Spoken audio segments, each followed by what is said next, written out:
Alrighty, well, this is a little bit different. It's a little bit different, a little different setup. I will just say right now, uh, I'm just gonna do one take of this. Hello, by the way. I don't know how the audio sounds on this. I am currently using a camera from 2010, I think, something like that. The Canon G12. Found it at a thrift store a few weeks back, and my Canon M200, I think is what it's called. That is part of the reason why I have not uploaded in like 3 months. I need to take that thing in. The audio, as you may have noticed in some of my previous videos, the last few videos from like November on, were recorded with that thing, and the audio, there's something weird with the audio. So I don't know what it is. It's like the built-in microphone. I'm not too sure. But I'm going to record on this. I'm going to try and speak nice and clearly. And yeah, anyways, let's talk about UFC 273. That was probably, at least the main card, the prelim card was really good, but at least the main card, probably one of the best cards I have seen in a while with fighters I like. And not even just that they're fighters I like, but it was like really action packed. And every single fight except for the Korean Zombie and Alexander Volkanovski fight, Chan Sung Jung and Alexander Volkanovski. That fight ended in the 4th round, but every other fight before that won the distance on the main card at least. So, of course, I got some notes regarding UFC 273, and I want to kind of get through them. I have 6. Got 6 kind of short ones, and then I'm really happy with how UFC 273 went. Of course, we got the big one, the people's main event, Khamzat Chimaev versus Gilbert Burns. We'll talk about that one, of course. But for starters, Mr. Almost 45, Alexei Oleinik, Mr. Ezekiel Choke Master, Mr. 60th career win. Like, this guy's insane. He was on a 3-fight skid, and this was definitely his make or break fight. And homeboy did it by like scarf choke or something like that. Because it was on the early prelims, and your boy doesn't have ESPN Plus, I wasn't able to watch it. But I've seen like clips of it, and apparently I read in comments like, yeah, that guy started throwing up right after something Vandera, Jason Vandera, Jared Vandera, or something like that. Yeah, he apparently started throwing up immediately afterwards. But I mean, why would you want to why when you're fighting? I'm struggling with this one. When you're fighting Alexei Oleinik, why would you be okay with taking the fight to the ground? He'll kill you. Like, he's got like 40-something submissions, 13 which are Ezekiel choke. Like, the guy's insane. The guy's absolutely insane. And my note for this is he should retire. Because of his age, and I know he wants to fight till he's like 50 or something like that, but he's not going to be in the UFC till he's like 50. So, I personally think he should retire, call it a day. He can still be in martial arts and do grappling events, or at least be helping these young and up and comers and all that. But let's be real here. I don't think that, and I'm a fan. I want to make it perfectly transparent. I'm a fan, but I don't think it's. Take the glasses off. I don't think it's necessarily wise for you to be at that age and getting your head bludgered in and all that. So I personally think he should retire, or they should do a fight with him and who's the bulldog? Andrei Arlovsky. And I know Andrei is like 5-1 in his last 6 fights. He's on a 3-fight or 4-fight win streak or something like that. And he has just stepped in short notice for some, unranked heavyweight bout or something like that I'm not aware of. The fighters, but the guy's insane. the guy is insane. But Alexei Olenek, I think he should retire, or Olenek Arlovsky. I think that would be fun. Anyways, Ian Gary, I personally think that he needs to fight Jack Della Maddalena. I think that nothing against Darian Weeks, nothing against the dude he fought before Darian Weeks, whose name I can never remember, Jordan Williams. I honestly can't remember what his name is. But they're just... Ian Gary is definitely good. I'm not going to deny that. I think he's potentially a little bit overhyped, but he is definitely good, and I'm not going to take that away from him.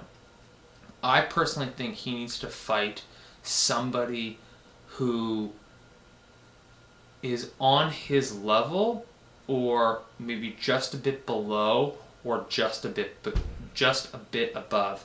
And I think him versus Jack Della Maddalena. Now it's a little bit biased because I'm Australian and Jack is true blue Aussie. But I honestly think that would be like an absolutely amazing fight. Like, that's like a pay-per-view co-main event. Honestly, like, actually, like, legitimately, I don't think you should put that on like a UFC Vegas or like a fight night thing. That, in my opinion, is pay-per-view co-main event, or headlining the prelim card. That is like, that would be a very good fight, and that would either be somebody gets viciously knocked out, or that fight is like back and forth, goes the distance. Honestly, and this is crazy. And it would not happen if I was in charge. It would happen, but right now it would not happen with where their careers are, and they're both unranked.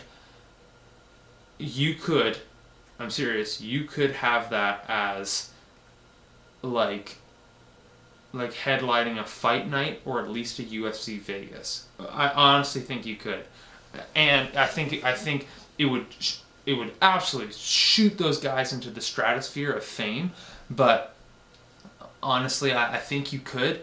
Those guys are unknown. Like Ian Gary, people are starting to get, as I like to call him, Ian the hype job Gary. But I'm just throwing a little shade. No shade. No shade. Throwing a little bit of shade, but I don't mean shade.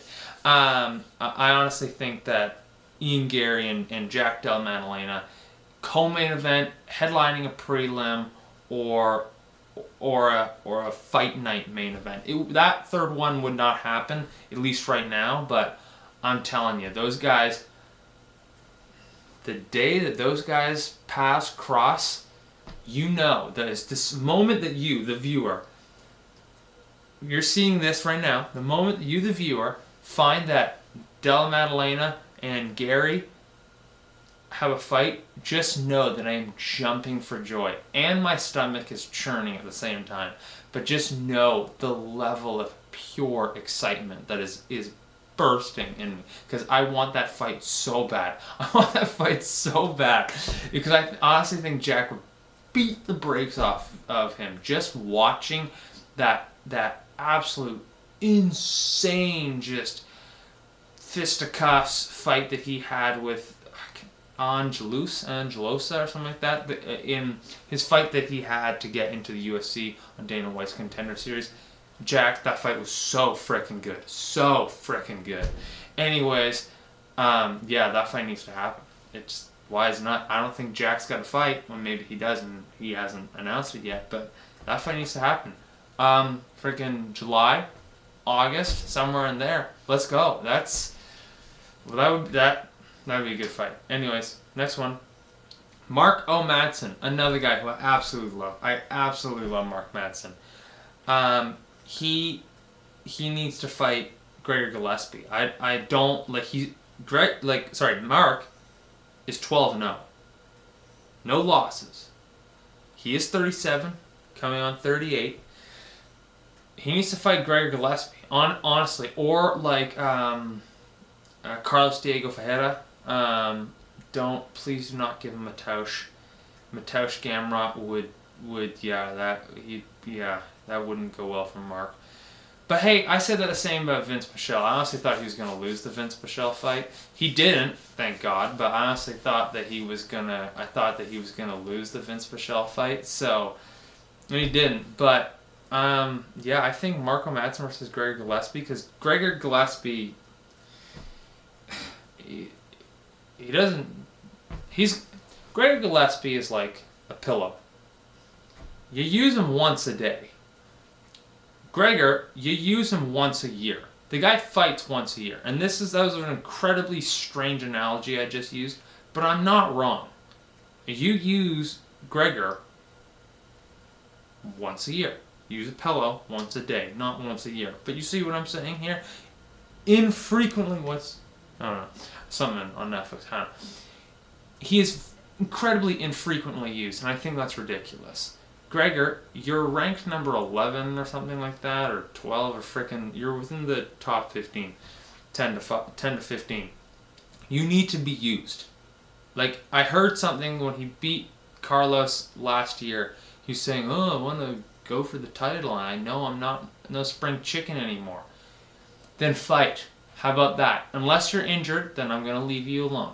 But, like, seriously, if you're not injured, and hopefully you're in training camp consistently, or at least just training, you need to fight. Just fight. So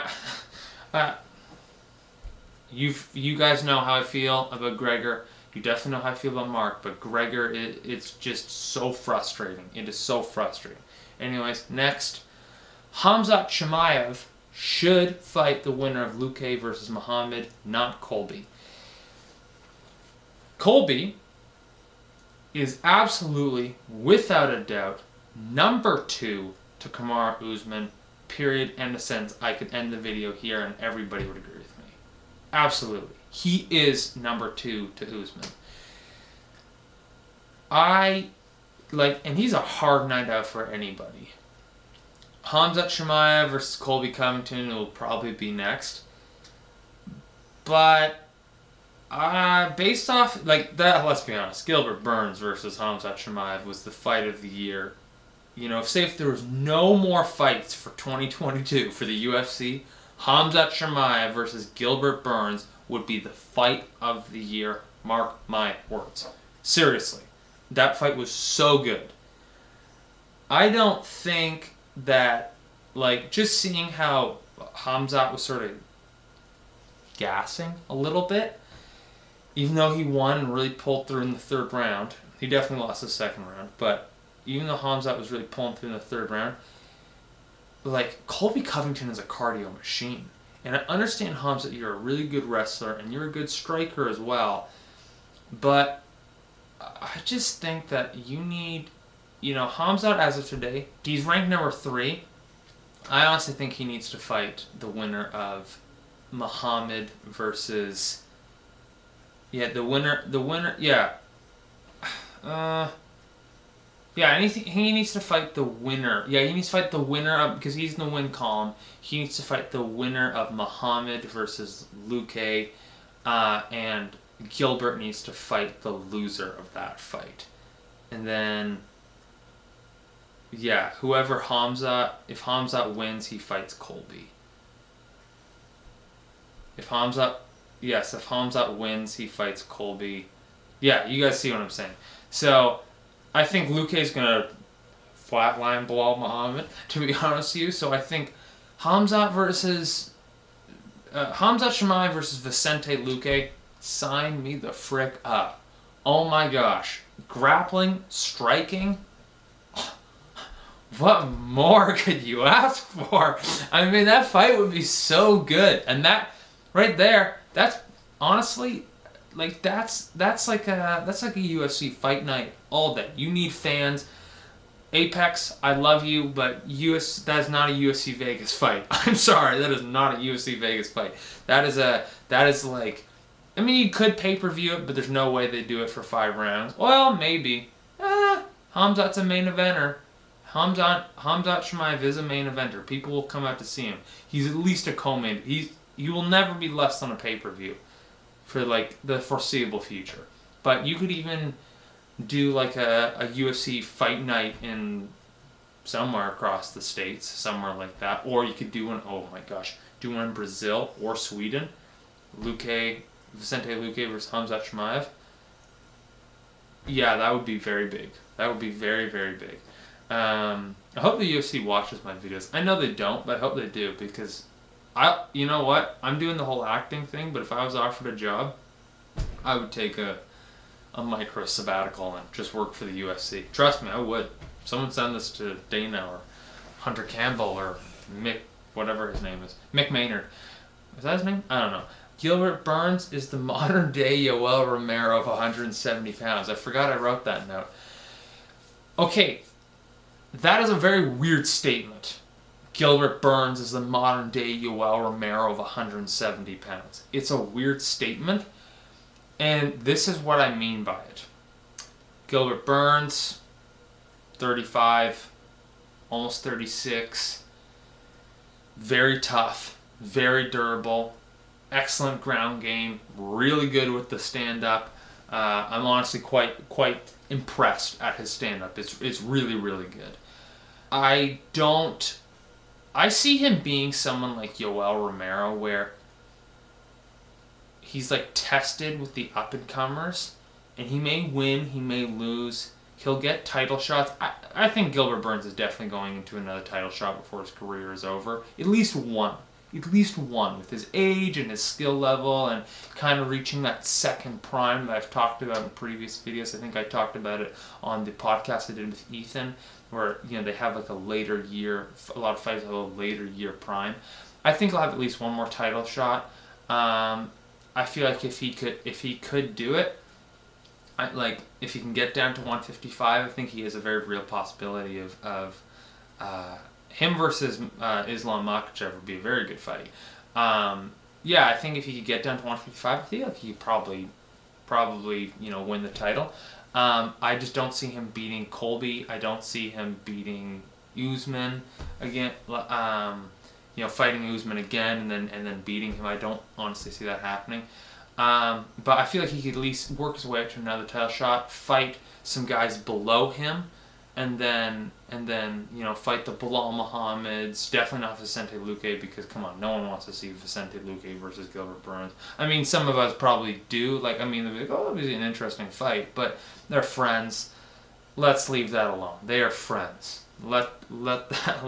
I would like my best friend Nathaniel. I would never want to fight him ever. I would grapple with him, but I would never want to fight the guy ever. But I think, he needs to fight some guys lower, get a title shot. I don't think he'll win. Kind of like a lot with Yoel Romero.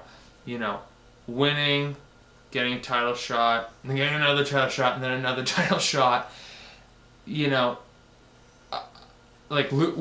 Losing, and they're all title shots, right? So I think Yoel Romero and Gilbert Burns have a lot in common. If you actually think about it, Paulo Costa, I believe, was ranked number 11 or number 10 when he fought Yoel Romero, who was ranked number 2.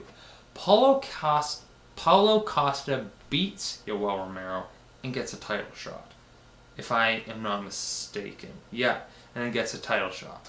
See, that's where I kind of draw that comparison. Anyways, I think Gilbert Burns, there's some similarities to Yoel Romero. Maybe I'm not going to go as far to say as he is the Yoel Romero of 170 pounds.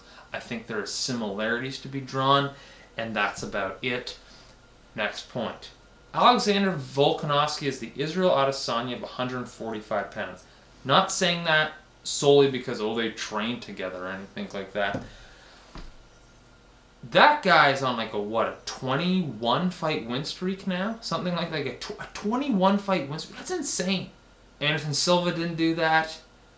Israel Adesanya actually did not do that. Jose Aldo, I don't think, did that. George St. Pierre didn't do that.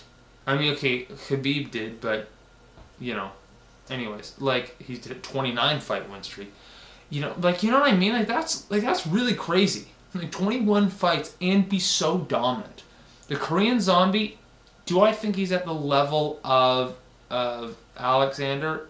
No.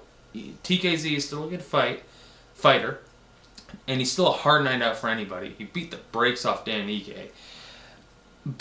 And I'm really not sure why they gave Dan Ige a main event. But anyways, Alexander Volkanovski is so dominant. and the like what he did to Korean Zombie, what he did to Ortega, like that shows serious dominance. And I didn't watch the Holloway fights, either Holloway fight, but I hear this. I hear they were controversial, and I hear the second one was pretty controversial. I don't know about the first, but I hear the second one was very debatable. And Max Holloway is still a tough night out for anybody, but look what we did to Cater, right?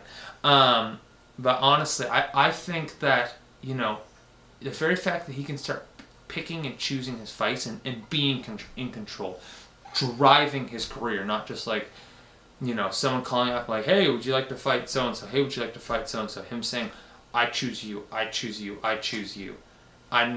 Nope, you get some wins. I choose you. I think the very fact that he's at that stage in his career now, and he's like, yeah, I'm calling you up, and this sort of like anyone, this anyone can get it, but I choose who gets it. That shows a level of dominance outside of the cage as well. Inside the cage and outside. He's dominant inside the cage and dominant outside the cage, and dominant with the decision making of his career. I think that's really, special. And Israel does that. I personally would love to see Alex fight at 155 pounds. I mean, the guy's not making 35, let's be honest. I think he should honestly do the Anderson Silva thing, where you just kind of go up and you challenge someone. You just fight someone. Like, it doesn't matter. You fight them and then you come back down. Not necessarily for the title. And I feel like nowadays it has to, all you have to do is like when you're champ, say, I feel like all Alex would be allowed to do or whatever would be able to fight like Charles or whoever the champ is at 55 at the current moment, right? Because I know that is up for dispute on May 7th. But yeah, I just feel like, you know what I mean? I feel like he should honestly just kind of come up and fight at 155, beat someone maybe, and then come back down. My dream fight for both of these guys, but a dream fight that I have, let's just put it that way. Alexander Volkanovski at 155 pounds fighting Michael Chandler. Volkanovski versus Chandler at 155. Just think about how good that fight would be. Just think about it, because that fight would be so good. The boxing, the wrestling. I don't know, man. Like, who would win that? Like, seriously, who would win that? That fight, yeah. Who knows? Anyways, I've been rambling a little bit, but I've had a lot of fun. It's my first one back. I hope the video quality and the audio isn't terrible. It doesn't look so bad on this screen. But, yeah, anyways, of course, one last point. Dillashaw versus Sterling. That fight's going to happen. If Dillashaw gets medically cleared and the leg's all fine, that fight's happening. It's going to happen. So, I'm looking forward to that. I think that fight will be a lot of fun. I just really, I hope TJ's good. Like, I hope he's fine. Like, you know what I mean? So, I'd like to see that, and I'd like to honestly scrap Moreno versus Figueiredo 4. Please, we don't need to see that. We don't need to see it right now. I don't want to see it right now. I don't know if you want to see it. I don't. I want to see Moreno get some wins. But I want to see Figgy move up to 35. I want to see that happen, because that would be fun. That would be fun, and then fight for the belt, champ. Anyways, 25 minutes, 26 minutes now. It'll be seriously condensed. But anyways, thank you very much. I had lots of fun, as I already stated, and yeah, I'm gonna go edit this now and do some acting homework. Anyways, thank you.